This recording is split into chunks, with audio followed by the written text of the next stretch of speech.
नमस्कार साथियों, आज से हम शुरू कर रहे हैं राजस्थान की कला व संस्कृति। साथियों, राजस्थान की कला व संस्कृति की शुरुआत हम कर रहे हैं राजस्थान के लोक देवताओं से। साथियों, राजस्थान के लोक देवताओं में भी आज हम इस वीडियो में उन लोक देवताओं के बारे में जानेंगे जिनको पंच पीर के नाम से जाना जाता है, यानी जिन लोक देवताओं को पंच पीरों में शामिल किया जाता है, उन लोक देवताओं के बारे में हम इस वीडियो में जानेंगे। साथियों, हम आपको कला व संस्कृति, राजस्थान की कला व संस्कृति की जो भी सामग्री उपलब्ध करवाएंगे, उसका आधार हम श्री होशियार सिंह जी सर, उप निरीक्षक राजस्थान पुलिस, इनकी बुक को आधार बनाकर हम आपको सामग्री उपलब्ध करवाएंगे। साथियों, हमारा ये विश्वास है कि अगर आप हमारे चैनल से इस सामग्री को अच्छे से समझते हैं, पढ़ते हैं, तो हम ये विश्वास के साथ कह सकते हैं कि आपको राजस्थान की कला व संस्कृति अन्य किसी जगह से पढ़ने की ज़रूरत नहीं पड़ेगी। आप इस सामग्री से परीक्षा में अच्छा प्रदर्शन कर सकते हैं। तो साथियों, चलिए करते हैं शुरुआत। सबसे पहले राजस्थान के लोक देवता। लोक देवताओं में भी पंचपीर जिन लोक देवताओं को कहा जाता है, उनको आज हम इस वीडियो में पढ़ेंगे।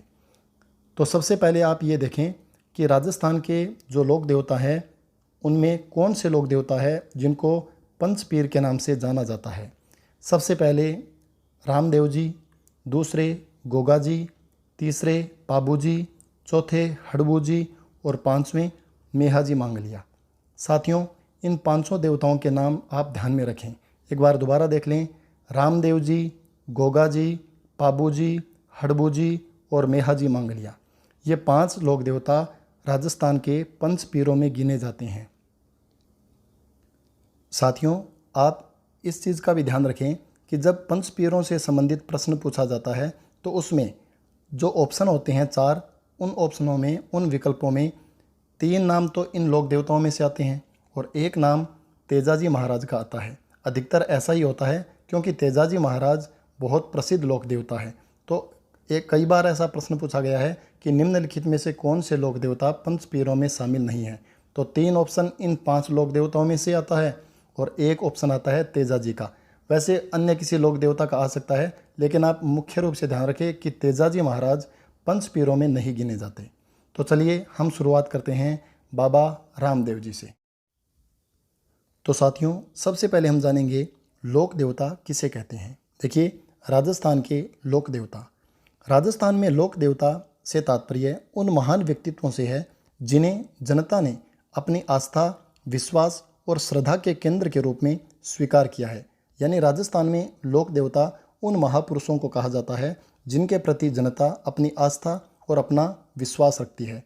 ये लोक देवता सामान्यतः ऐतिहासिक या पौराणिक व्यक्ति होते हैं जिन्होंने समाज की भलाई, अन्याय के विरोध, धर्म की रक्षा या जन कल्याण के लिए कोई असाधारण कार्य किया हो। जिन महान पुरुषों ने असाधारण कार्य किया हो, उनके प्रति जनता आस्था और विश्वास रखती है और उनको बाद में देवतुल्य मानकर पूजती है।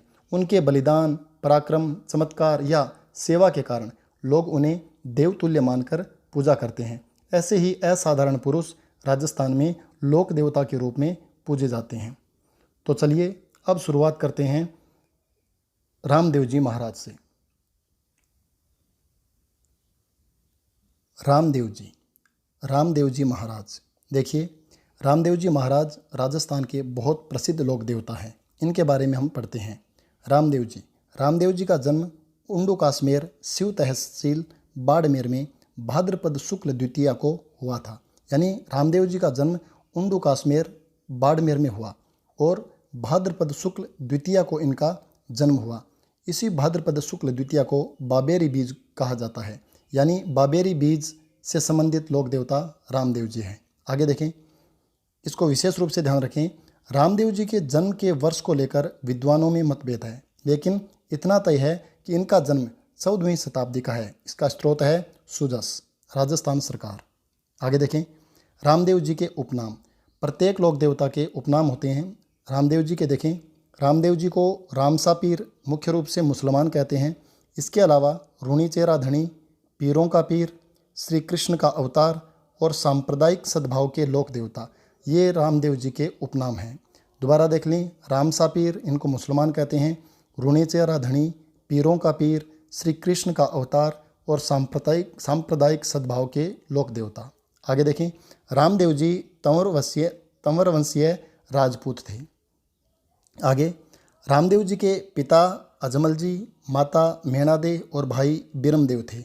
बिरमदेव को, जो इनके भाई थे, इनको बलराम का अवतार कहा जाता है।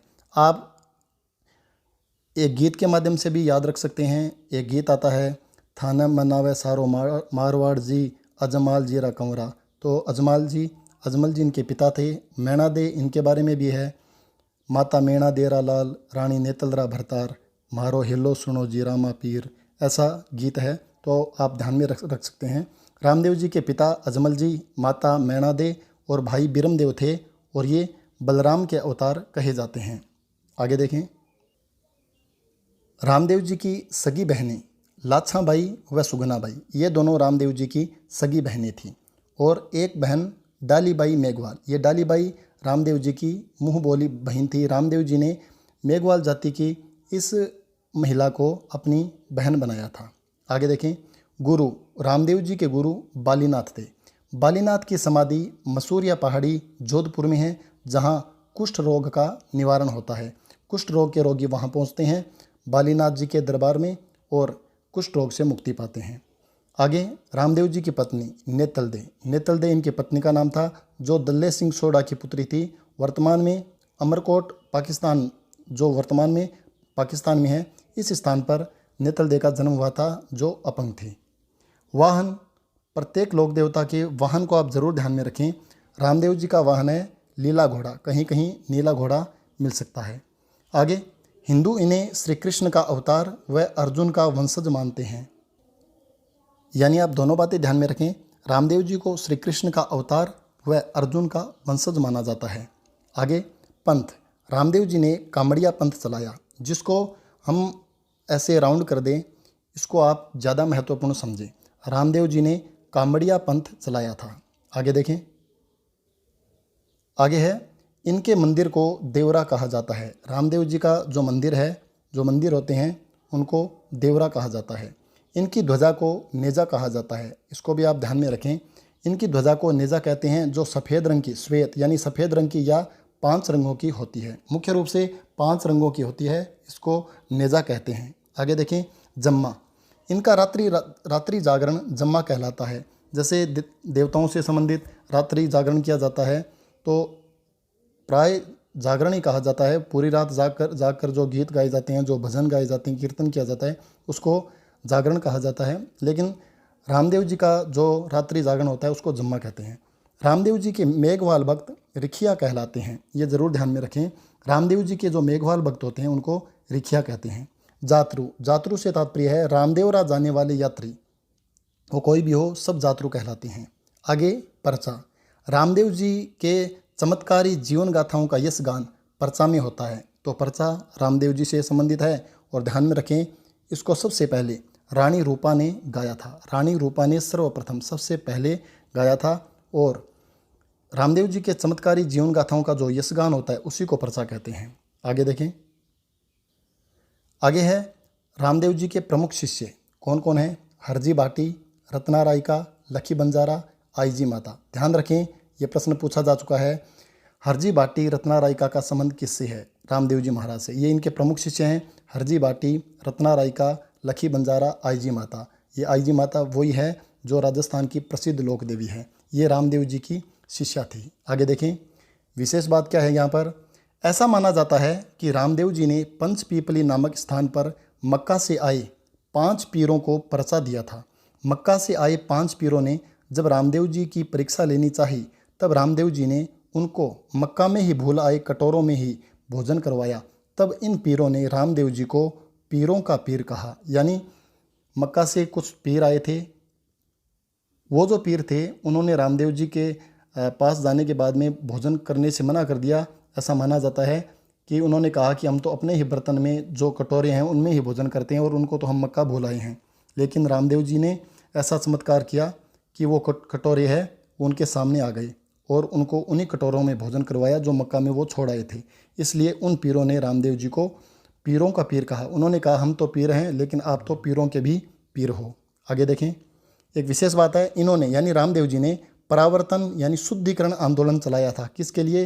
हिंदू धर्म के शुद्धिकरण के लिए। ये विशेष रूप से ध्यान रखें, हिंदू धर्म की शुद्धिकरण के लिए शुद्धिकरण यानी परावर्तन आंदोलन चलाने वाले लोक देवता रामदेव जी हैं। आगे देखें, ब्यावले जो गीत होते हैं इनकी आस्था में भक्तों द्वारा बांचे जाते हैं ब्यावले रामदेव जी से संबंधित हैं। आगे देखें, आगे है 13 ताली नृत्य, बहुत ही प्रसिद्ध है, रामदेव जी से संबंधित। रामदेव जी के मेले पर कामड़ जाति की महिलाओं द्वारा 13 ताली नृत्य किया जाता है। किनके द्वारा? कामड़ जाति की महिलाओं द्वारा। बैठकर किया जाने वाला यह राजस्थान का एकमात्र नृत्य है जो बैठकर किया जाता है।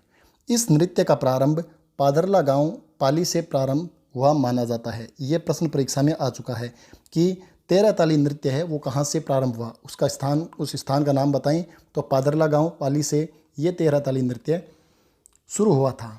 आगे देखें, भैरव राक्षस, इसके बारे में इन्होंने बचपन में भैरव नामक क्रूर राक्षस, गोधन का नाश करने वाला जो था, जो गायों की हत्या करता था, उस भैरव नामक क्रूर राक्षस का वध सातलमेर में किया था। सातलमेर में इस भैरव नामक राक्षस को रामदेव जी ने मार दिया था।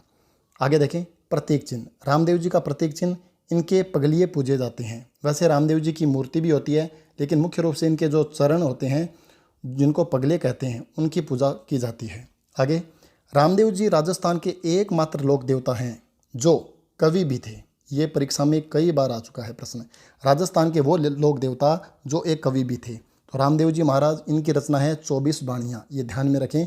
राजस्थान के एकमात्र लोक देवता जो कवि भी हैं वो हैं रामदेव जी। 24 बाणियाँ इनकी रचना है। आगे देखें, रामदेव जी का मेला भाद्रपद शुक्ल द्वितीया से भाद्रपद शुक्ल एकादशी तक रोणेचा यानी रामदेवरा में भरता है, जैसलमेर में। तो रामदेव जी का मेला कब भरता है? भाद्रपद शुक्ल द्वितीया से इनका जन्म हुआ था, भाद्रपद शुक्ल द्वितीया को, और भाद्रपद शुक्ल एकादशी को इन्होंने समाधि ले ली थी। इसलिए भाद्रपद शुक्ल द्वितीया, जिसको बाबेरी बीज कहते हैं, भाद्रपद शुक्ल द्वितीया से लेकर भाद्रपद शुक्ल एकादशी तक रामदेव जी का मेला भरता है। आगे देखें,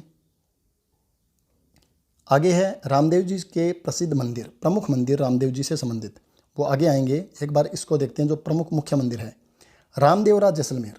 यहाँ स्थित मंदिर का निर्माण महाराजा गंगा सिंह ने 1931 में करवाया था। यानी रामदेवरा में जो रामदेव जी महाराज का प्रमुख मंदिर है, जो प्रमुख आस्था का स्थल है, वो रामदेवरा जैसलमेर वाला मंदिर है। यहाँ जो मंदिर है, इस मंदिर का निर्माण महाराजा गंगा सिंह ने 1931 में करवाया था। आगे देखें, यहाँ यानी इस रामदेवरा के मंदिर में रामदेव जी के पुजारी तंवर राजपूत होते हैं, क्योंकि रामदेव जी भी तंवर राजपूत ही थे। इनका मेला सांप्रदायिक सद्भाव का मेला है, ये जरूर ध्यान में रखें। राजस्थान के लोक देवताओं में सबसे ज़्यादा अगर सांप्रदायिक सद्भाव वाला मेला है तो वो है रामदेव जी महाराज का मेला। इनके भक्त इन्हें कपड़े का घोड़ा चढ़ाते हैं रामदेव जी महाराज को। आगे देखें, अब आगे देखें, ध्यातव्य, ध्यान रखने योग्य मुख्य बातें क्या है। अभी हम बात कर रहे थे रामदेव जी महाराज के प्रमुख मंदिरों के बारे में, तो सबसे प्रमुख मंदिर है वो रामदेवरा में है। अन्य पूजा स्थल, अन्य जो मंदिर है वो देखें। अन्य मंदिर हैं, सबसे पहले देखें बिराठियाँ ब्यावर, उंडू काश्मीर बाड़मेर, कोटड़ा बाड़मेर, खुंडियास धाम डीडवाना कुचामन, जो पहले नागौर जिले में था अब डीडवाना कुचामन में है। इसको राजस्थान का छोटा रामदेवरा या दूसरा रामदेवरा कहते हैं, ध्यान में रखें। खुंडियास धाम रामदेव जी से संबंधित है, ये डीडवाना कुचामन जिले में है। राजस्थान का छोटा रामदेवरा या द्वितीय रामदेवरा, दूसरा रामदेवरा इसको कहा जाता है। मसूरिया पहाड़ी जोधपुर, सुरता खेड़ा चित्तौड़गढ़, परीक्षा में पूछा जा चुका है। छोटा रामदेवरा गुजरात, ये बहुत बार पूछा जा चुका है। इसके अलावा हल्दीना अलवर। इसके साथ साथ इसको भी ध्यान में रखें, जो कोटड़ा बाड़मेर है। वैसे इसमें हम ये नहीं कह सकते कि सबसे ज़्यादा महत्वपूर्ण कौन सा प्रश्न है, क्योंकि आज के दौर में आप ये नहीं कह सकते ये सबसे ज़्यादा यही आने की संभावना है, ये नहीं आएगा, ऐसा नहीं है। आज के इस दौर में आपको विस्तृत रूप से अच्छे से पढ़ना होता है। वो दौर चला गया जब एक बार किसी एक किताब को अच्छे से पढ़ लें, ऐसा नहीं है। अब आपको विस्तृत रूप से और अच्छे से पढ़ना होता है। तो आप ध्यान में रखें, जैसे सीधा प्रश्न आ जाए खुंडियास धाम किस लोक देवता से संबंधित है, तो मुख्य रूप से रामदेव जी महाराज से है। जैसे ये पूछ ले सुरता खेड़ा चित्तौड़गढ़ राजस्थान के कौन से लोक देवता से संबंधित है, तो ऐसे प्रश्न आ सकते हैं। आप सारे जो स्थान है उनको ध्यान में रखें। एक बार दोबारा देख लें। रामदेव जी से संबंधित जो मुख्य उनके धाम हैं, बिराठियाँ ब्यावर, उंडू काश्मीर बाड़मेर, कोटड़ा बाड़मेर, खुंडियास धाम, डीडवाना कुचावन, इसको राजस्थान का छोटा रामदेवरा या दूसरा रामदेवरा कहा जाता है, मसूरिया पहाड़ी जोधपुर, सुरता खेड़ा चित्तौड़गढ़, छोटा रामदेवरा गुजरात और हल्दीना अलवर। हल्दीना अलवर रामदेव जी महाराज से संबंधित है। आगे देखें। अब आगे देखें, विशेष बात है नोट लगा करके। 1458 ईस्वी में भाद्रपद शुक्ल एकादशी को रामदेव जी ने रुणेचा जैसलमेर में राम सरोवर की पाल पर समाधि ली। रामदेव जी ने समाधि कब ली? 1458 ईस्वी में। कौन सी तिथि? भाद्रपद शुक्ल एकादशी को रामदेव जी ने रुणेचा जैसलमेर में राम सरोवर की पाल पर समाधि ली। इनसे एक दिन पहले डालीबाई, जो इनकी मुँह बोली बहन थी, उन्होंने भी समाधि ले ली थी, जल समाधि। तो ये ध्यान में रखें। रामदेव जी का जन्म भाद्रपद शुक्ल द्वितीया, रामदेव जी ने समाधि कब ली? भाद्रपद शुक्ल एकादशी। दोनों को ध्यान में रखेंगे तो यह भी ध्यान में रह जाएगा। राजस्थान में रामदेव जी का जो मुख्य मेला है वो कब से कब तक भरता है? भाद्रपद शुक्ल द्वितीया से भाद्रपद शुक्ल एकादशी तक। और भाद्रपद शुक्ल द्वितीया को कहते हैं बाबेरी बीज। आगे देखें। और इसका स्रोत है राजस्थान का इतिहास एवं संस्कृति कक्षा 10 की जो पुस्तक है उसमें ऐसा वर्णन है। आगे देखें। परचा बावड़ी व राम सरोवर तालाब रुणीचा में स्थित है। ये परचा बावड़ी और राम सरोवर तालाब ये दोनों रुणीचा में स्थित है। आगे देखें। आगे है रामदेव जी के समकालीन देवता मल्लीनाथ जी व हड़बू जी। ये हड़बू जी रामदेव जी के मौसी के बेटे थे, यानी ये दोनों मौसेरे भाई हैं, रामदेव जी और हड़बू जी। और वैसे यहाँ प्रश्न है कि रामदेव जी के समकालीन लोक देवता कौन है? तो मल्लीनाथ जी जो प्रसिद्ध लोक देवता हैं, मल्लीनाथ जी और हड़बू जी दोनों राजस्थान के वो लोक देवता हैं जो रामदेव जी के समकालीन थे, मल्लीनाथ जी और हड़बू जी। आगे देखें। माना जाता है कि मल्लीनाथ जी ने इन्हें यानी रामदेव जी को पोकरण क्षेत्र जागीर में दिया था, जिसे बाबा रामदेव ने अपनी भतीजी को दहेज में देकर रुणेचा नामक नया निवास स्थान बनाया था। पोकरण जो क्षेत्र है वो रामदेव जी को मल्लीनाथ जी ने दिया था। बाद में रामदेव जी ने इसको अपनी भतीजी को दहेज में दे दिया था और बाद में रुणेचा में निवास स्थान बनाया। आगे देखें। आगे है लोक देवता हड़बू जी, जो अभी हम चर्चा कर रहे थे। इनके मौसेरे भाई थे। रामदेव जी के हड़बू जी मौसेरे भाई थे। रामदेव जी की फड़ का सर्वाधिक वाचन जैसलमेर बीकानेर में होता है। जैसलमेर इनका मुख्य स्थान है, तो जैसलमेर और बीकानेर में इनकी फड़ का सर्वाधिक वाचन होता है। नायक या कामड़ जाति के भोपे रावण हत्ता वाद्य यंत्र पर रामदेव जी की फड़ का वाचन करते हैं। तीनों बातें ध्यान में रखें। रामदेव जी की फड़ है वो सर्वाधिक जैसलमेर और बीकानेर में इसका वाचन होता है, सबसे ज़्यादा बांधी जाती है। और नायक या कामड़ जाति के भोपे है वो रावण हत्ता वाद्य यंत्र पर रामदेव जी की फड़ का वाचन करते हैं। आगे देखें।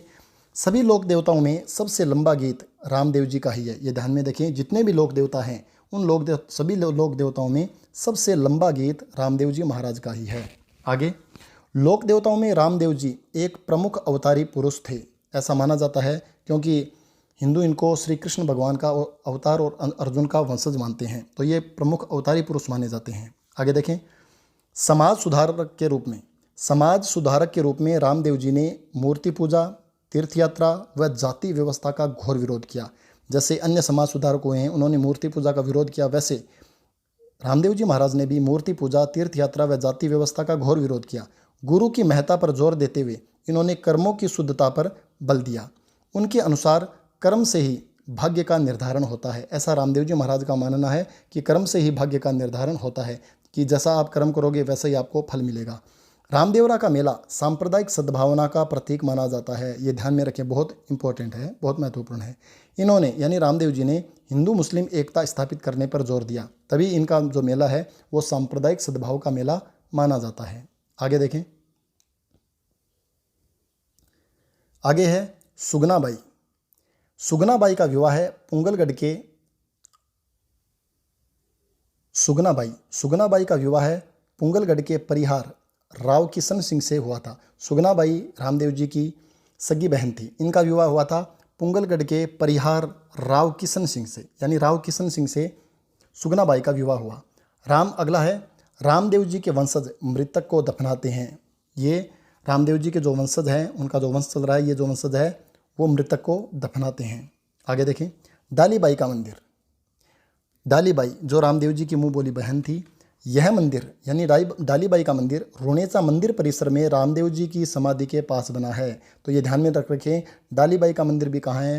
रोणेचा, जैसलमेर में। आगे देखें, एक विशेष बात है, रामदेव जी पंचपीरों में गिने जाने वाले लोक देवता हैं। हम पहले जब हमने शुरू किया था उस समय भी हमने देखा था पंचपीरों में 5 लोक देवता गिने जाते हैं। एक बार दोबारा देख लें, रामदेव जी, गोगा जी, पाबू जी, हड़बू जी और मेहाजी मांगलिया, ये 5 लोक देवता पंचपीरों में गिने जाते हैं। रामदेव जी महाराज भी पंचपीरों में ही गिने जाते हैं। तो साथियों, ये जानकारी थी रामदेव जी महाराज के बारे में। आप इस वीडियो को ध्यान से देखें। अब हम अगले लोक देवताओं के बारे में जानेंगे। हमारे अगले लोक देवता हैं मेहाजी मांगलिया। तो साथियों, अगले लोक देवता हैं मेहाजी मांगलिया। मेहाजी के बारे में अब हम जानेंगे। देखिए, उपनाम मांगलियों के इष्ट देव, ये प्रश्न आ चुका है। मांगलियों के इष्ट देव कौन है? मेहाजी मांगलिया। इसके अलावा उज्ज्वल छत्री, दोनों ध्यान में रखें, मांगलियों के इष्ट देव मेहाजी मांगलिया और उज्ज्वल छत्री मेहाजी मांगलिया। आगे, जन्म, मेहाजी का जन्म तापू गांव जोधपुर में भाद्रपद कृष्ण अष्टमी को हुआ। यानी मेहाजी मांगलिया का जन्म तापू गांव में हुआ जो जोधपुर में है, भाद्रपद कृष्ण अष्टमी को यानी जन्माष्टमी को। ध्यान में रखें, मेहाजी का जन्म जन्माष्टमी के दिन हुआ, यानी भाद्रपद कृष्ण अष्टमी को जन्माष्टमी के दिन इनका जन्म हुआ और जन्माष्टमी को ही इनका मेला भरता है। आगे देखें, मेहाजी के पिता कीतू जी, कहीं कहीं इनका नाम केलू जी भी मिलता है। माता मायड़दे, पिता कीतू जी और माता मायड़दे। आगे, घोड़ा, मेहाजी का घोड़ा है किरड़ काबरा। परीक्षा में पूछा गया प्रश्न है, किरड़ काबरा घोड़ा किससे संबंधित है? मेहाजी मांगलिया से। आगे देखें, मुख्य मंदिर, मेहाजी का मुख्य मंदिर है वो बापिनी गांव फलोदी में है। बापिनी गांव फलोदी में इनका मेला भरता है। बापिनी गांव फलोदी में इनका मुख्य मंदिर है। आगे देखिए, यहाँ यानी बापिनी गांव में भाद्रपद कृष्ण अष्टमी यानी जन्माष्टमी को इनका मेला लगता है। दोनों बातें ध्यान में रखें, मेहाजी का जन्म भाद्रपद कृष्ण अष्टमी को यानी जन्माष्टमी को हुआ और जन्माष्टमी को ही इनका मेला भरता है बापिनी गांव फलोदी में। आगे देखें, आगे है, इन्होंने यानी मेहाजी ने अपनी माँ के साथ पुष्कर तीर्थ की यात्रा के दौरान पुष्कर की पाना गुजरी को अपनी धर्म बहन बनाया। इस महिला को पुष्कर की यात्रा के दौरान इन्होंने अपनी धर्म बहन बनाया। मेहाजी पाना गुजरी की गायों की रक्षा के लिए भाटियों से युद्ध करते हुए वीर गति को प्राप्त हुए। तो यहाँ ये प्रश्न बन जाएगा, पाना गुजरी किसकी बहन थी, किसकी धर्म की बहन थी? तो मेहाजी मांगलिया। आगे देखें, या ये प्रश्न कि मेहाजी मांगलिया किसकी गायों को बचाते हुए भाटियों से युद्ध करते हुए वीर गति को प्राप्त हुए? तो मेहाजी मांगलिया। आगे देखें, इतिहासकार कर्नल जेम्स टोड के अनुसार मेहाजी का जन्म गहलोत या कहीं गुहिल वंश की मांगलिया शाखा में हुआ था। इसका स्रोत है राजस्थान का इतिहास एवं संस्कृति कक्षा 10 की जो पुस्तक है, पेज नंबर 32 पे इसका उल्लेख है कि जेम्स टोड के अनुसार मेहाजी मांगलिया का जन्म गहलोत या कहीं गुहिल वंश की मांगलिया शाखा में हुआ था। ऐसा वर्णन कर्नल जेम्स टोड ने किया है। आगे देखें, इनकी पूजा करने वाले यानी मेहाजी मांगलिया की पूजा करने वाले भोपे अपने वंश में वृद्धि नहीं करते, वे गोद लेकर वंश चलाते हैं। यह भी आया हुआ प्रश्न है कि किस देवता की पूजा करने वाले भोपे अपने वंश में वृद्धि नहीं करते हैं, वे गोद लेकर वंश चलाते हैं? मेहाजी मांगलिया के पूजा करने वाले भोपे। आगे देखें, ये यानी मेहाजी मांगलिया मारवाड़ के शासक रावचुंडा के समकालीन थे। रावचुंडा, यहाँ ध्यान में रखें, रावचूड़ा ध्यान में रखें, रावचूड़ा, ये मारवाड़ के शासक रावचूड़ा के समकालीन थे और इनका शासनकाल है वो 1384 से 1423 तक रहा है। तो मेहाजी मांगलिया है वो किस मारवाड़ के किस शासक के समकालीन थे? रावचूड़ा के। आगे देखें, वीर मेहा प्रकाश की रचना जसदान बिट्ठू ने की। ये मेहाजी मांगलिया से संबंधित एक मुख्य पुस्तक है, मुख्य ग्रंथ है जिसको आपको ध्यान में रखना है। वीर मेहा प्रकाश मेहाजी से संबंधित है। ये तो आपको ध्यान में रह जाएगा, इसमें मेहा नाम आ रहा है, ये मेहाजी से संबंधित है, लेकिन इसकी रचना करने वाले हैं जसदान बिट्ठू। तो साथियों, ये थी मेहाजी मांगलिया के बारे में महत्वपूर्ण जानकारी। अब हम बढ़ेंगे आगे अगले लोक देवता की तरफ। पाबूजी राठौड़। अब हम बात करेंगे पाबूजी महाराज के बारे में। देखिए, पाबूजी राठौड़ उपनाम, पाबूजी के उपनाम ऊँटों के देवता, प्लेग रक्षक, गोरक्षक, राड़फाड़। मुख्य रूप से ऊँटों के देवता पाबूजी को माना जाता है। आगे देखें, इन्हें ग्रामीण जनमानस द्वारा लक्ष्मण का अवतार माना जाता है। परीक्षा में आया हुआ प्रश्न है, लक्ष्मण का अवतार किस लोक देवता को माना जाता है? पाबूजी महाराज को। आगे देखें, पाबूजी जीवन काल 1239 से 1276 ईस्वी तक इनका जीवन काल रहा। इनका जन्म कोल्लू फलोदी में 1239 ईस्वी में चैत्र अमावस्या को हुआ। ये ध्यान में रखें, पाबूजी महाराज का जन्म कोलूमंड फलोदी में चैत्र अमावस्या को हुआ और चैत्र अमावस्या को ही इनका मेला भरता है। तो ये बहुत इंपॉर्टेंट प्रश्न है, आप इसको ध्यान में रखें। आगे देखें, राजस्थान का इतिहास एवं संस्कृति, ये पुस्तक है कक्षा 10 पेज नंबर 30 में लिखा है कि इतिहासकार मोहनोत नैणसी व महाकवि मोड़जी आसिया यानी आसिया मोड़जी के अनुसार पाबूजी का जन्म बाड़मेर से 8 कोस आगे खारी खावड़ के पास जूना नामक ग्राम में एक अप्सरा के गर्भ से हुआ था। ये इस पुस्तक में वर्णन किया गया है। आगे देखें, आगे है पिता। पाबूजी के पिता थे धांधल देव राठौड़ जो राव सिंहा के वंशज थे। इस प्रकार पाबूजी मारवाड़ के राठौड़ राजवंश से संबंधित थे। ध्यान रखें, पाबूजी के पिता का नाम धांधल देव राठौड़ था जो राव आस्थान के पुत्र और राव धूहड़ के भाई थे। आगे माता कमला दे। पाबूजी की माता का नाम कमला दे था। माना जाता है कि ये अप्सरा थी। बहन सोहनबाई या कहें पेमदे, ये पाबूजी की बहन थी। जायल शासक जिंदराव खिंची से विवाह हुआ था। जो पाबूजी की बहन थी सोहनबाई या कहें पेमदे, इनका जायल शासक जिंदराव खिंची से विवाह हुआ था। आगे देखें, आगे है बड़े भाई। पाबूजी के बड़े भाई थे बूढ़ोजी। इनका विवाह गिरनार गुजरात की केसर कंवर से हुआ था। यानी पाबूजी है, इनके बड़े भाई थे, उनका नाम है बूढ़ोजी और इनका विवाह गिरनार गुजरात की केसर कंवर से हुआ था। पत्नी, पाबूजी की पत्नी का नाम था सुप्यारदे। सुप्यारदे कहीं मिल सकता है, सुप्यारदे या फूलमदे। अमरकोट के शासक सूरजमल सोढ़ा की पुत्री थी। और पाबूजी की जो पत्नी है सुप्यारदे या कहीं फूलमदे, इनको शूर्पणखा का अवतार माना जाता है। शूर्पणखा की अवतार। आगे देखें, गुरु। मुख्य रूप से ध्यान में रखें, पाबूजी के गुरु का नाम था समर्थ भारती। समर्थ भारती पाबूजी के गुरु का नाम। आगे देखें, आगे है प्रतीक चिन्ह। पाबूजी का प्रतीक चिन्ह भाला लिए अश्वारोही और बाईं और झुकी पाग। कई बार परीक्षा में पूछा जा चुका है। भाला लिए अश्वारोही, बाईं और झुकी पाग किससे संबंधित है? पाबूजी महाराज से। आगे देखें, मुख्य मंदिर। पाबूजी का मुख्य मंदिर कोलूमंड या कहें कोल्लू फलोदी। यहाँ का पुजारी धांधल राठौड़ होता है। 1358 ईस्वी में धांधल सोम के पुत्र सोहड़ के द्वारा यह मंदिर बनवाया गया था। मुख्य रूप से आप ये ध्यान में रखें, पाबूजी का मुख्य मंदिर है कोलूमंड फलोदी में। पहले ये जोधपुर में आता था, लेकिन अब फलोदी अलग से ज़िला बन गया है। तो कोलूमंड फलोदी में पाबूजी का मुख्य मंदिर है। आगे देखें, इनका मेला कोलूमंड में प्रतिवर्ष चैत्र अमावस्या को भरता है। आया हुआ प्रश्न है, आप इसको ऐसे याद रख सकते हैं, पाबूजी का जन्म भी चैत्र अमावस्या को हुआ था और इनका मेला भी प्रतिवर्ष चैत्र अमावस्या को कोलूमंड फलोदी में भरता है। आगे देखें, पाबूजी रिफड़ बहुत महत्वपूर्ण है।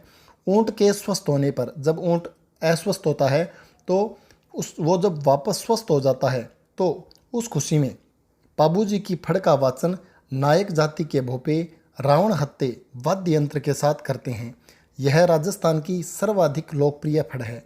सभी लोक देवताओं की फड़ों में सबसे छोटी फड़ मानी जाती है। ये ध्यान में रखें, ये इंपॉर्टेंट प्रश्न है, एक बार और देख लें। पाबूजी री फड़, ऊँट के स्वस्थ होने पर पाबूजी की फड़ का वाचन नायक जाति के भोपे रावण हत्ते वाद्य यंत्र के साथ करते हैं। यानी पाबूजी की फड़ का वाचन नायक जाति के भोपे हैं और रावण हत्ते वाद्य यंत्र के साथ करते हैं। यह राजस्थान की सर्वाधिक लोकप्रिय फड़ है। ध्यान रखें, पाबूजी की फड़ राजस्थान की सर्वाधिक लोकप्रिय फड़ है और सभी लोक देवताओं की फड़ों में सबसे छोटी फड़ मानी जाती है पाबूजी की फड़। आगे देखें, आगे है मेहर जाति के मुसलमान इन्हें पीर मानकर पूजा करते हैं। जबकि हिंदू इन्हें लक्ष्मण का अवतार मानते हैं। ध्यान में रखें, लक्ष्मण का अवतार पाबूजी महाराज को माना जाता है। आगे देखें, मारवाड़ में सर्वप्रथम ऊंट लाने का श्रेय पाबूजी को ही है। अपनी भतीजी केलमदे को दहेज में देने के लिए ये ऊंट लाए थे। मारवाड़ में सबसे पहले ऊंट लाने का श्रेय पाबूजी को है। आगे देखें, रायका या रेबारी जाति इन्हें अपना आराध्य देव मानती है। ये भी परीक्षा में आया हुआ प्रश्न है। रायका या रेबारी जाति अपना आराध्य देव किसे मानती है? पाबूजी महाराज को। हम धीरे धीरे आगे इसलिए बढ़ रहे हैं ताकि आपको ये चीज़ें ध्यान में रह सके। आगे देखें, थोरी जाति के आराध्य देव हैं पाबूजी महाराज। थोरी जाति के आराध्य देव हैं। इन्होंने थोरी जाति को संरक्षण दिया था। आना बघेला जैसे शक्तिशाली शासक के भगोड़े 7 थोरी भाइयों को पाबूजी ने आश्रय देकर उनकी रक्षा की थी। ये ध्यान में रखें, ये 7 नाम हैं। ये भले ही आपके ध्यान में ना हो, लेकिन ये ध्यान में होना चाहिए कि ये जो 7 थोरी भाई थे जिनके ये नाम हैं, 7 थोरी भाइयों को आश्रय किसने प्रदान किया? तो पाबूजी राठौड़ ने, पाबूजी महाराज ने। इनके नाम भले ही आपके ना ध्यान में रहें, फिर भी आप देख लें। चांदा, देवा, खापू, पेमा, खलमल, खंगार और चासल, ये 7 थोरी भाई थे और इनको पाबूजी ने आश्रय दिया था, इनको शरण दी थी। आगे देखें, आगे है पाबूजी के पवाड़े। पाबूजी के पवाड़े देखें, पाबूजी की वीरता से संबंधित गाथा गीत जिनको कहते हैं पाबूजी के पवाड़े, माठ वाद्य यंत्र के साथ रेबारी या थोरी जाति के द्वारा गाए जाते हैं। कई बार परीक्षा में पूछा जा चुका है पाबूजी के पवाड़े पाबूजी के पवाड़े जो गाए जाते हैं वो किस वाद्य यंत्र के साथ गाए जाते हैं? माठ वाद्य यंत्र के साथ। ध्यान में रखें, देखिए पाबूजी की फड़, उसका वाचन होता है रावण हत्ते वाद्य यंत्र के साथ, जबकि पाबूजी के जो पवाड़े हैं इनका जो वाचन होता है, ये जो पाबूजी के पवाड़े गाए जाते हैं ये माठ वाद्य यंत्र के साथ गाए जाते हैं। आगे देखें, 1276 ईस्वी में पाबूजी का विवाह हो रहा था। तब इन्हें इनके प्रतिद्वंद्वी बहनोई जिंदराव खिंची द्वारा देवल चारणी की गायें ले जाने का समाचार मिला। यानी पाबूजी का जब विवाह हो रहा था तो इनको खबर मिली कि इनके जो बहनोई है जिंदराव खिंची, ये देवल चारणी की गायों को ले जा रहे हैं। तो पाबूजी 20 फेरों में से उठकर देवल चारणी की घोड़ी केसर कालमी लेकर रवाना हो गए।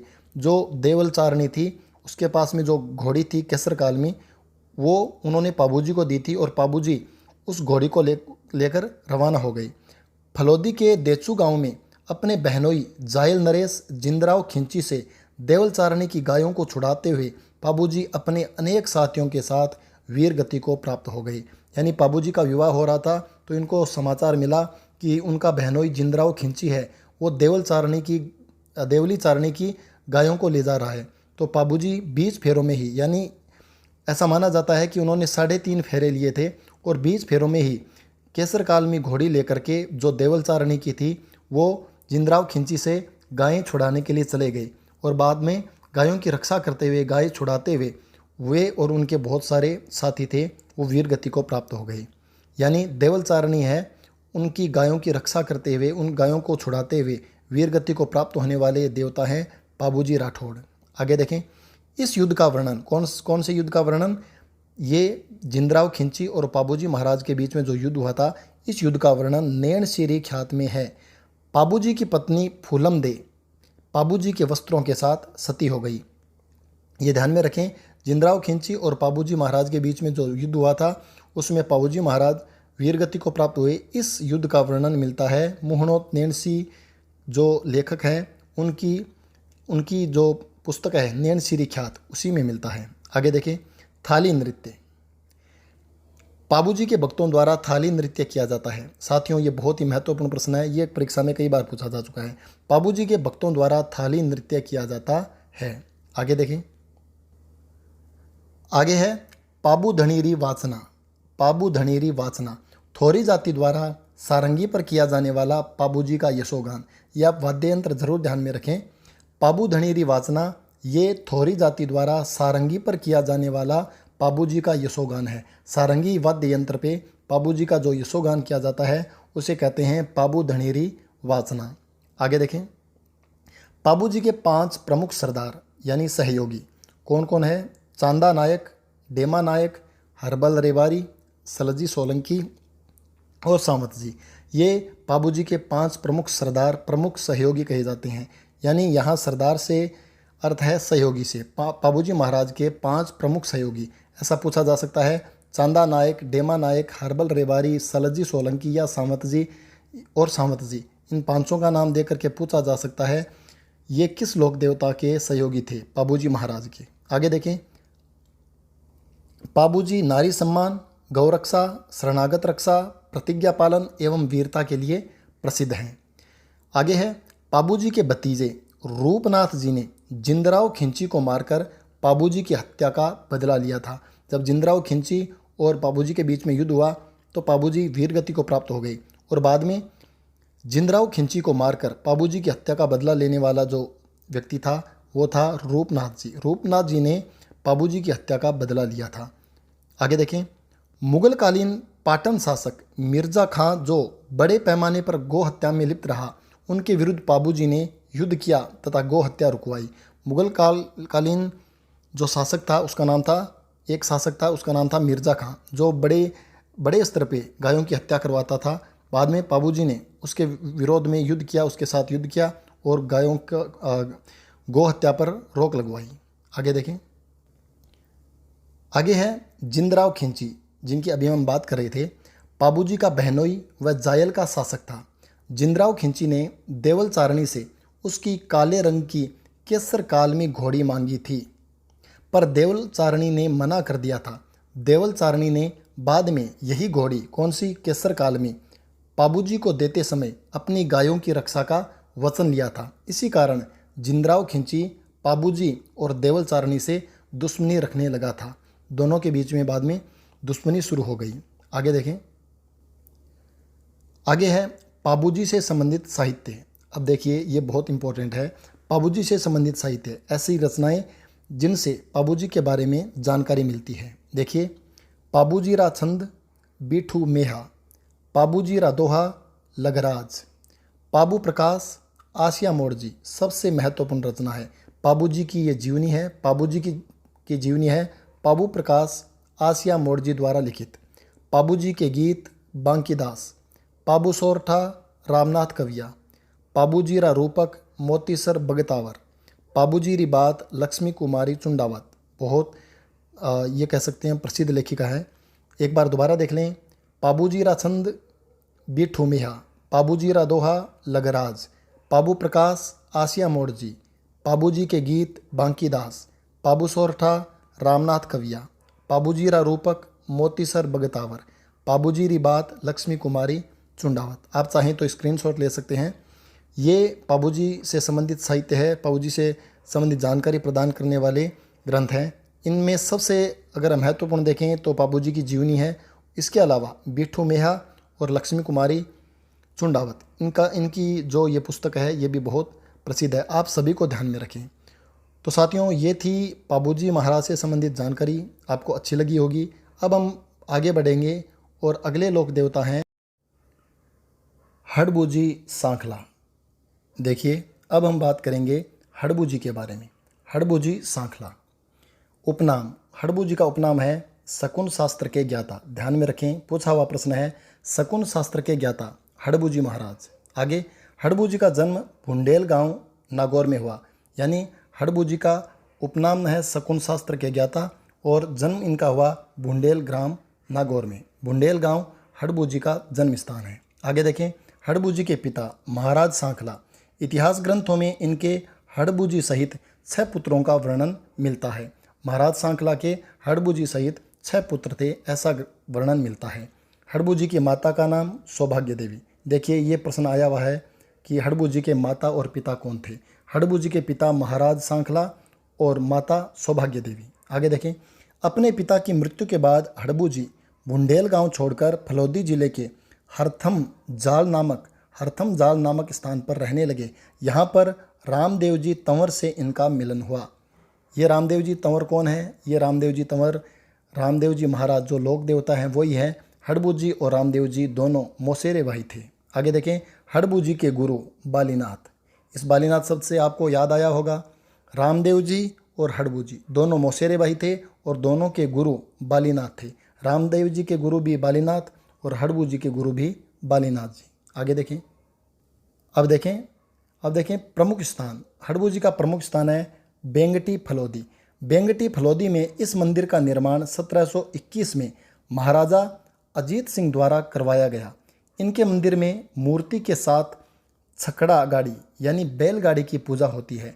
हड़बू जी छकड़ा गाड़ी में यानी बैलगाड़ी में पंगु गायों के लिए दूर दूर से घास भरकर लाते थे। अब देखिए यहाँ पर 2-3 प्रश्न है। पहला तो ये इम्पोर्टेंट प्रश्न है, परीक्षा में आया हुआ है, हड़बू जी का प्रमुख स्थान बेंगटी फलोदी। और इसके अलावा बेंगटी फलोदी में ये जो मंदिर है हड़बू जी का, इसका निर्माण करवाया था मारवाड़ के शासक अजीत सिंह जी ने। और इसके बाद बैलगाड़ी की पूजा, किस लोक देवता की बैलगाड़ी की पूजा होती है, तो हड़बू जी की बैलगाड़ी की। आगे देखें, सवारी है सिया। हड़बू जी अपनी बैलगाड़ी को सिया कहते थे और इनकी सवारी है वो सिया है, यानी इनकी सवारी सिया है और हड़बू जी अपनी बैलगाड़ी को सिया कहते हैं। आगे देखें, पुजारी। हड़बू जी का पुजारी सांखला राजपूत है, वो हड़बू जी का पुजारी होता है। आगे, हड़बू जी राव जोधा के समकालीन थे और राव जोधा का शासनकाल है 1438 से 89 तक। तो ये ध्यान में रखें, हड़बू जी राव जोधा के समकालीन थे। इन्होंने राव जोधा को मेवाड़ के अधिकार से मंडोर मुक्त कराने हेतु अपना आशीर्वाद दिया तथा कटार व फेंटा भेंट की। मंडोर विजय के बाद राव जोधा ने कृतज्ञता स्वरूप बेंगटी ग्राम अर्पण किया व चाखू गांव के पास की बावनी जागीर भी भेंट की। इसका मतलब आप ऐसा समझ सकते हैं कि राव जोधा ने ये जो गांव, ये जो जागीर प्रदान की है वो हड़बू जी को की है। इसका मतलब हड़बू जी राव जोधा के समकालीन थे। आगे देखें, आगे है हड़बू जी रामदेव जी के मौसेरे भाई थे। ये हम पहले भी पढ़ चुके हैं, हड़बू जी रामदेव जी के मौसेरे भाई थे। रामदेव जी ने 24 बाणियाँ में लिखा है। ये प्रश्न हम पहले पढ़ चुके हैं, इस बात को पहले पढ़ चुके हैं। लोक देवताओं में एकमात्र लोक देवता जो कवि भी थे वो थे रामदेव जी और इन्होंने रचना की 24 बाणियाँ की। और इसमें रामदेव जी ने लिखा है, हड़बू जी सांखला हरदम हाजिर, गाँव बेंगटी माही, दूजी देह मारी ही जानो, हाँ मौसी जाया भाई। दोबारा देख लें, हड़बू जी सांखला हरदम हाजिर, गाँव बेंगटी माही, दूजी देह मारी ही जानो, हाँ मौसी जाया भाई। यानी हड़बू जी और रामदेव जी मौसेरे भाई थे। आगे देखें, रामदेव जी ने समाधि लेने के बाद हड़बू जी को दर्शन देकर एक राम कटोरा यानी प्याला व सोहन चिटिया यानी छड़ी भेंट की। ये दोनों समकालीन हैं, दोनों मौसेरे भाई हैं। रामदेव जी ने समाधि लेने के बाद हड़बू जी को दर्शन दिए थे। आगे देखें, कुछ कथाओं में ऐसा भी माना जाता है कि हड़बू जी ने बाबा रामदेव के समाधि लेने के 8वें दिन स्वयं जीवित समाधि ले ली थी। ये कुछ कथाओं में आता है। आगे देखें, आगे है, ये मारवाड़ के 5 पीरों में शामिल हैं। ये हम पहले भी देख चुके हैं, रामदेव जी, गोगा जी, पाबू जी, मेहा जी और हड़बू जी। ये 5 लोक देवता पंच पीरों में शामिल हैं। आगे देखें, हड़बू जी बड़े सिद्ध योगी थे। ये जाति वर्ग का भेद किए बिना वे सबको कृतार्थ करते थे। ईश्वर स्मरण व सत्संग का महत्व बताते हुए इन्होंने निम्न माने जाने वाली जातियों में आध्यात्मिक चेतना जागृत की। हड़बू जी वचन सिद्ध, शकुन शास्त्र के ज्ञाता व करामाती माने जाते हैं। मुख्य रूप से आप इस वाक्य को ध्यान में रखें, शकुन शास्त्र के ज्ञाता, इसको ध्यान में रखें। शकुन शास्त्र के ज्ञाता हड़बू जी थे। तो हड़बू जी वचन सिद्ध, शकुन शास्त्र के ज्ञाता व करामाती माने जाते हैं। तो साथियों, ये थी जानकारी हड़बू जी महाराज के बारे में। अब हम पढ़ेंगे पंच पीरों में अंतिम लोक देवता गोगा जी महाराज के बारे में। तो चलिए पढ़ते हैं गोगा जी के बारे में। गोगा जी महाराज, अब हम जानेंगे गोगा जी के बारे में। देखिए, गोगा जी नागवंशीय चौहान। उपनाम, गोगा जी का उपनाम है सांपों के देवता, जाहर पीर, जीवित पीर, गोगा पीर, नागराज। ये गोगा जी के उपनाम हैं। दोबारा देख लें, सांपों के देवता, जाहर पीर, जीवित पीर, गोगा पीर, नागराज। इनको नागराज भी कहते हैं। आगे देखें, जीवन काल 946 ईस्वी से 1024 ईस्वी। ऐसा क्यों लिखा है? गोगा जी के जन्म वर्ष को लेकर विद्वानों में मतभेद है, इसलिए इनका जीवन काल 946 ईस्वी से 1024 के बीच माना जाता है। देखिए, इनका जन्म ददरेवा चूरू में 946 ईस्वी या कहीं 1003 विक्रम संवत को भाद्रपद कृष्ण नवमी को हुआ था। ये जन्म माना जाता है, लेकिन विद्वान इनके जन्म को लेकर के विद्वानों में मतभेद है। तो ये ध्यान में रखें, गोगा जी का जन्म है वो अधिकतर विद्वान यही मानते हैं 946 ईस्वी में इनका जन्म हुआ, और जन्म हुआ ददरेवा चूरू में। यहाँ पर ददरेवा चूरू में गोगा जी का जन्म हुआ और जन्म हुआ भाद्रपद कृष्ण नवमी को। तो ध्यान में रखें, गोगा जी का मेला भी भाद्रपद कृष्ण नवमी, जन्माष्टमी के दूसरे दिन भाद्रपद कृष्ण नवमी को इनका मेला भरता है ददरेवा चूरू में। इसके अलावा गोगामेडी हनुमानगढ़ में भी भरता है, इसको हम आगे पढ़ेंगे। आगे देखें, गोगा जी के पिता का नाम जेवर यानी जीवराज चौहान, माता बाछलदे और मौसी आछलदे। मुख्य रूप से पिता और माता का नाम ध्यान में रखें। गोगा जी के पिता जीवराज चौहान जेवर जी और माता बाछलदे। इनकी माता बाछल को पुत्र प्राप्ति का आशीर्वाद गुरु गोरखनाथ से प्राप्त हुआ। उन्होंने सुगंधित पदार्थ गूगल दिया था, उसी का आशीर्वाद था गोगा जी का जन्म हुआ। ध्यान में रखें, गोगा जी के गुरु का नाम है गोरखनाथ जी महाराज, बहुत प्रसिद्ध हैं। आगे देखें, आगे है गोगा जी के गुरु गोरखनाथ। अभी देखा था गोरखनाथ जी हैं वो गोगा जी के गुरु हैं। देखिए मुख्य बात क्या है, गोगा जी को गुरु गोरखनाथ व महमूद गजनवी के समकालीन माना जाता है। जैसे हमने पहले देखा था हड़बूजी राव जोधा के समकालीन थे, ऐसा हमने देखा था। ऐसे ही आप ध्यान रखें, गोगा जी को गुरु गोरखनाथ व महमूद गजनवी के समकालीन माना जाता है। स्रोत है राजस्थान में भक्ति आंदोलन, प्रोफेसर पेमाराम की पुस्तक। आगे देखें, पत्नी केलमदे। गोगा जी की पत्नी का नाम था केलमदे और ये कोलूमंड के बूडोजी राठौड़ की पुत्री थी।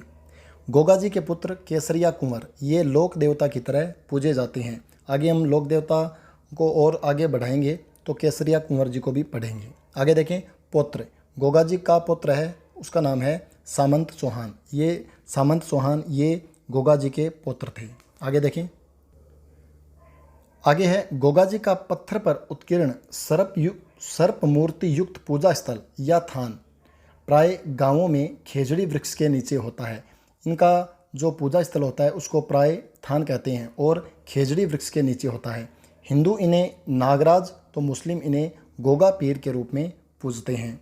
ये गोगा जी महाराज है, इनका जो पूजा स्थल होता है जिसको थान कहते हैं वो खेजड़ी वृक्ष के नीचे होता है और हिंदू इन्हें नागराज और मुस्लिम इन्हें गोगा पीर कहते हैं। आगे देखें, वाहन नीला घोड़ा, और इसको गोगा जी के घोड़े को गोगा बापा के नाम से जानते हैं। आगे देखें, मुख्य बात क्या है, ध्यान रखना आपको, कर्नल जेम्स टोड ने गोगा जी के घोड़े का नाम जावड़िया लिखा है। स्वयं कर्नल टोड के पास भी जावड़िया नाम का एक घोड़ा था। ये स्रोत है राजस्थान का पुरातत्व एवं इतिहास, कर्नल जेम्स टोड द्वारा लिखित है। इसमें कर्नल जेम्स टोड ने स्वयं वर्णन किया है कि गोगा जी के घोड़े का नाम जावड़िया था और कर्नल टोड ने कहा है कि उनके स्वयं के घोड़े का नाम भी जावड़िया था। आगे देखें, गोगा जी की ध्वजा निशान नाम से जानी जाती है। प्रतीक चिन्ह भाला लिए घुड़सवार व सर्प, ये गोगा जी का प्रतीक चिन्ह है। गोगा जी की फड़ का वाचन डेरू व मांदल वाद्य यंत्र के साथ इनके भक्तों या भोपों द्वारा किया जाता है। आगे देखें, आगे है छावली, ये इंपॉर्टेंट है। गोगा जी के गीत छावली कहलाते हैं, ये ध्यान में रखें, गोगा जी के गीत छावली कहलाते हैं। आगे, राजस्थानी लोकगीतों में गोगा जी को बागड़ का राजा कहा जाता है, ये महत्वपूर्ण बात है। देखो, राजस्थानी लोकगीतों में गोगा जी को बागड़ का राजा भी कहा जाता है। मेड़ी, ये अक्सर हम सुनते रहते हैं, गोगा जी का मंदिर मेड़ी कहलाता है। आगे देखें, सांकड़ नृत्य या कहीं गोगा नृत्य, गोगा जी के आराधना में श्रद्धालु सांकड़ नृत्य करते हैं। वे सर पे गोगा जी का नाम लेकर गोगा जी के थान के आगे और सर पे सांकड़ को जोर जोर से मारते हैं, इसी को सांकड़ नृत्य कहते हैं। शेखावाटी का गोगा नृत्य या कहीं सांकड़ नृत्य प्रसिद्ध है और ये सांकड़ नृत्य गोगा जी महाराज से संबंधित है। आगे देखें, आगे देखिए, ददरेवा चूरू, जहाँ पर गोगा जी का जन्म हुआ, ददरेवा चूरू, यह स्थान शीर्ष मेड़ी कहलाता है। युद्ध में लड़ते वक्त गोगा जी का सिर यहीं गिरा था, यह गोगा जी का जन्म स्थान भी है। ध्यान रखें, शीर्ष मेड़ी जब आए तो आपको ध्यान में रखना है ददरेवा चूरू। आगे देखें, ददरेवा चूरू ये शीर्षमेड़ी कहलाता है और गोगा जी का सिर यहीं गिरा था, इसलिए इसको शीर्षमेड़ी कहते हैं। यहाँ गोगा जी का जन्म हुआ था। मेला जब जन्म हुआ उसी तिथि को भाद्रपद कृष्ण नवमी को गोगा जी का मेला ददरेवा चूरू में, गोगामेड़ी हनुमानगढ़ में, ये प्रसिद्ध स्थान है, यहाँ पर भरता है। तो भाद्रपद कृष्ण नवमी यानी जन्माष्टमी के दूसरे दिन भाद्रपद कृष्ण नवमी को गोगा जी का मेला भरता है। आगे देखें, गोगामेड़ी हनुमानगढ़, यह स्थान कौन सा? गोगामेड़ी। यह स्थान धुरमेड़ी कहलाता है। यहीं पर लड़ते हुए गोगा जी का धड़ गिरा था, इसलिए इसको धुरमेड़ी कहते हैं। शीर्षमेड़ी ददरेवा चूरू, धुरमेड़ी गोगामेड़ी हनुमानगढ़। गोगामेड़ी का निर्माण फिरोज शाह तुगलक ने करवाया था तथा इसका वर्तमान स्वरूप बीकानेर महाराजा गंगा सिंह जी ने बनवाया था। गोगामेड़ी की बनावट मकबरे नुमा है। वह ढोडी पर बिस्मिल्लाह अंकित है। यहीं पर गोरख तालाब बना है। गोरखनाथ जी गोगा जी के गुरु थे। आगे देखें, गोगामेड़ी में एक हिंदू और एक मुस्लिम पुजारी रहता है। ये रहते हैं एक हिंदू और एक मुस्लिम पुजारी चोयल मुसलमान। गोगा जी का मेला हिंदू मुस्लिम एकता का प्रतीक है। आगे देखें, गोगा जी की ओल्डी, ये गोगा जी का एक प्रसिद्ध स्थान है जो है सांचौर जालौर में। तो गोगा जी से संबंधित मुख्य 3 स्थान हो गए हैं। ददरेवा चूरू, जहाँ पर गोगा जी का जन्म हुआ भाद्रपद कृष्ण नवमी को, इसको शीर्षमेड़ी कहते हैं। गोगामेड़ी हनुमानगढ़, जहाँ पर गोगा जी का धड़ गिरा, और इसको धुरमेड़ी कहते हैं। इसके अलावा तीसरा गोगा जी की ओल्डी सांचौर जालौर, ये 3 प्रमुख मंदिर हैं। आगे देखें, आगे है गोगा जी महमूद गजनवी के समकालीन थे। ध्यान रखें, गोगा जी महमूद गजनवी के समकालीन थे। इन्होंने महमूद गजनवी के साथ 1024 ईस्वी में युद्ध किया था। महमूद गजनवी ने जाहर पीर की उपाधि दी। ये ध्यान में रखें, जाहर पीर गोगा जी को कहते हैं और यह उपाधि महमूद गजनवी ने दी। अर्थात अब जाहर पीर किसे कहते हैं? अर्थात साक्षात देवता के समान प्रकट होने वाला कहा था गोगा जी को, और उन्होंने जाहर पीर नाम से इनको संबोधित किया। आगे देखें, इस युद्ध का वर्णन, यानी गोगा जी और महमूद गजनवी के बीच में जो युद्ध हुआ, इस युद्ध का वर्णन कायम खां रासों में किया गया है। और कायम खां रासों के कवि है जान कवि। ये बहुत कम जगह देखने को मिलती है। कुछ जानकारियाँ ऐसी आ रही है जो आपको हर कहीं नहीं मिलेगी, तो इनको आप ज़रूर ध्यान में रखें। इस युद्ध का वर्णन कायम खां रासो जान कवि में किया गया, यानी कायम खां रासो, इसमें गोगा जी और महमूद गजनवी के बीच में जो युद्ध हुआ उसका वर्णन है, और इसके यानी कायम खां रासो के लेखक हैं जान कवि। आगे देखें, हिंदू इन्हें विष्णु का अवतार मानते हैं। गोगा जी को हिंदू विष्णु का अवतार मानते हैं। आगे देखें, सर्पदंश के उपचार में गोगा जी की अर्चना की जाती है। सर्पदंश के उपचार के लिए मुख्य रूप से गोगा जी महाराज को ही याद किया जाता है। आगे देखें, गुरु गोरखनाथ ने ही इन्हें सांपों की सिद्धि प्रदान की थी। गोगा जी को सांपों की सिद्धि प्रदान करने वाले उनके गुरु थे गुरु गोरखनाथ। आगे देखें, आगे है, देखो मुख्य बात नोट लगा करके देखिए क्या है। गुजराती पुस्तक श्रावक व्रतादि अतिचार, इसके अलावा रणकपुर प्रशस्ति व दयालदास री ख्यात के अनुसार इन्होंने यानी गोगा जी ने गायों को बचाने के लिए अपने मौसेरे भाइयों अर्जुन व सुरजन के विरुद्ध भीषण युद्ध किया व वीर गति को प्राप्त हुई, इसलिए योद्धा के रूप में इनकी पूजा की जाती है। देखिए, श्रावक व्रतादि अतिचार एक पुस्तक है, एक ग्रंथ है, रणकपुर प्रशस्ति है और दयालदास री ख्याति एक ग्रंथ है। इन तीनों में ये वर्णन किया गया है कि गोगा जी महाराज है वो अपने मौसेरे भाइयों के साथ युद्ध करते हुए वीर गति को प्राप्त हुए थे। इनके मौसेरे भाई थे अर्जुन व सर्जन। आगे देखें, गोगा राखड़ी, हल जोतने से पूर्व हल व हाली के 9 गांठों की गोगा राखड़ी बांधी जाती है और इस पद का बार बार उच्चारण किया जाता है, हाली बालदी गोगो रखवालो। रक्षाबंधन के दिन बांधी गई राखियाँ गोगा नवमी के दिन खोले जाने की परंपरा है। मुख्य रूप से शेखावाटी वाले क्षेत्र में रक्षाबंधन के दिन जो राखियाँ बांधी जाती है वो गोगा नवमी के दिन खोली जाती है। आगे देखें, गोगा जी की प्रथम शादी उत्तर प्रदेश में हुई थी। गोगा जी के मेले में राजस्थान के बाद सर्वाधिक अनुयायी उत्तर प्रदेश से ही आते हैं, क्योंकि गोगा जी के प्रथम शादी उत्तर प्रदेश में हुई थी। जो इनके अनुयायी आते हैं वो पीले वस्त्र पहनकर आते हैं, इन्हें पूर्बिया कहा जाता है। ये ध्यान में रखें, ये पूछा हुआ प्रश्न है। राजस्थान के बाद सर्वाधिक अनुयायी उत्तर प्रदेश से आते हैं गोगा जी महाराज के यहाँ, और इनको कहते हैं पूर्बिया। आगे देखें, गोगा जी के सहयोगी भज्जू कोतावल, जवाहर पांड्या, इन दोनों का संबंध गोगा जी महाराज से है। आगे देखें, आगे है कायम सिंह। ये कौन थे? देखिए, गोगा जी की 17वीं पीढ़ी में कायम सिंह चौहान हुए, जिन्हें मुसलमान बनाया गया। जो कायम खां बन गए। पहले ये कायम सिंह थे, फिर कायम खां बन गए। इनके वंशज ही कायम खानी मुसलमान हैं। कायम खानी आज भी गोगा जी को अपना पूर्वज मानते हैं। ये थे कायम सिंह। आगे देखें। ऐसा माना जाता है कि गोगा जी के विवाह के समय ही उनकी पत्नी, जिनका नाम था केलमदे को एक सर्प ने डस लिया, जिससे क्रोधित होकर गोगा जी ने आग पर कढ़ाई में तेल डालकर अपनी सिद्धि का प्रयोग करते हुए मंत्रों का उच्चारण शुरू किया, जिससे संसार के सभी सांप गर्म तेल की कढ़ाई में आकर गिरने लगे। तब सांपों के रक्षक तक्षक नाग ने गोगा जी से माफ़ी मांगी, केलमदे का जहर चूसकर पुनः जीवित किया और गोगा जी को सांपों के देवता के रूप में पूजे जाने का आशीर्वाद दिया। ऐसा इनके अनुयायी है उनके द्वारा माना जाता है। आगे देखें। आगे है गोगा जी की मृत्यु के संबंध में मत। ऐसा कहा जाता है कि इनके मौसेरे भाइयों अर्जन व सुरजन ने भूमि बंटवारे को लेकर नाराज होकर इनके इलाके की सारी गायें घेरकर महमूद गजनवी को दे दी थी, जिस पर गोगा जी ने 47 पुत्रों, 60 भतीजों व 1100 सैनिकों के साथ सतलज नदी पार कर महमूद गजनवी से युद्ध कर गायों को मुक्त करवाया। महमूद गजनवी ने इनका शौर्य देखकर जाहर पीर अर्थात जिंदा पीर कहा, लेकिन वापस आने पर इनके चचेरे भाइयों ने इनसे युद्ध किया, जिसमें ये वीर गति को प्राप्त हुई। तो महमूद गजनवी ने गोगा जी को जाहर पीर कह करके संबोधित किया था। आगे देखें। गोगा जी का वर्णन निम्नलिखित रचनाओं में मिलता है। ये गोगा जी से संबंधित साहित्य है। देखिए, गोगा जी रसावला, बीठू मेहा, इनकी रचना आप जरूर ध्यान में रखें। ये प्रसिद्ध लेखक है बीठू मेहा। गोगा जी रसावला, बीठू मेहा। गोगा जी चौहान की राजस्थानी गाथा चंद्रदान चारण।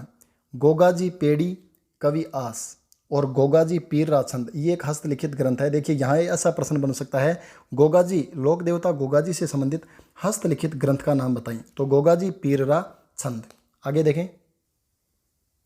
आगे है गोगा जी के पुत्र सामंत सिंह चौहान ने गजनवी की सेना को कई बार धूल चटाई, सोमनाथ मंदिर के आक्रमण को विफल बनाने का प्रयास किया। सामंत सिंह ने, लोगों ने समझा इनमें गोगा जी की आत्मा है, तब से गोगा जी लोक देवता के रूप में पूजे जाने लगे। आगे देखें। गोगा जी के बारे में एक कहावत प्रसिद्ध है, वो है गांव गांव खेजड़ी गांव गांव गोगा। ये प्रश्न ऐसे बन सकता है, गांव गांव खेजड़ी गांव गांव, फिर रिक्त स्थान आ जाए, फिर नीचे 4 ऑप्शन, गोगा जी गांव गांव, फिर रिक्त स्थान, फिर ऑप्शन में गोगा पाबूजी या गोगा जी पाबूजी, ऐसे 4 ऑप्शन। तो गांव गांव खेजड़ी गांव गांव गोगा, क्योंकि गोगा जी महाराज का जो पूजा स्थल होता है, जिसको थान कहते हैं, वो प्राय खेजड़ी के नीचे होता है, इसलिए गांव गांव खेजड़ी गांव गांव गोगा। तो साथियों, ये थी जानकारी राजस्थान के उन प्रसिद्ध 5 लोक देवताओं के बारे में जिनको पंचपीर के नाम से जाना जाता है। रामदेव जी, गोगा जी, पाबू जी, हड़बू जी और मेहा जी मांगलिया। इनके बारे में आज हमने जानकारी प्राप्त की है और हमने ये पूरा प्रयास किया है कि विस्तृत रूप में आपको जानकारी उपलब्ध करवाई जाए, सामग्री उपलब्ध करवाई जाए। साथियों, आगे लोक देवता और भी हैं, उनसे संबंधित वीडियो हम लेकर आएंगे। आप ये मान कर के चलें, ये हमारा पूरा विश्वास है कि आप हमारे इस चैनल पे राजस्थान की कला और संस्कृति जो पढ़ रहे हैं, परीक्षा में कला व संस्कृति से, जैसे ये टॉपिक है पंचपीर या ये कहें लोक देवता से संबंधित ये जो टॉपिक है, परीक्षा में अगर इन पंचपीर, ये जो 5 लोक देवता है, इनसे संबंधित कोई भी प्रश्न आता है तो आप ये विश्वास कीजिए कि इस वीडियो से बाहर नहीं जाएगा, ऐसा हमारा विश्वास है। क्योंकि सर द्वारा लिखी गई ये पुस्तक बहुत ही अच्छी है। इसमें बहुत विस्तृत रूप में जानकारी दी गई है और वो पूरी जानकारी हमने आपको उपलब्ध करवाने का प्रयास किया है। साथियों, ये वीडियो आपको कैसा लगा आप कमेंट करके ज़रूर बताएं, ताकि हमें पता चले कि हमारे द्वारा उपलब्ध करवाई जा रही सामग्री कैसी है। और आप एक प्रश्न का उत्तर कमेंट बॉक्स में ज़रूर दें। प्रश्न है कि पंचपीरों में से किस लोक देवता को लक्ष्मण का अवतार माना जाता है? कमेंट बॉक्स में ज़रूर दें इसका उत्तर। और मिलते हैं हम अगले वीडियो में अन्य लोक देवताओं की जानकारी के साथ। तब तक के लिए धन्यवाद।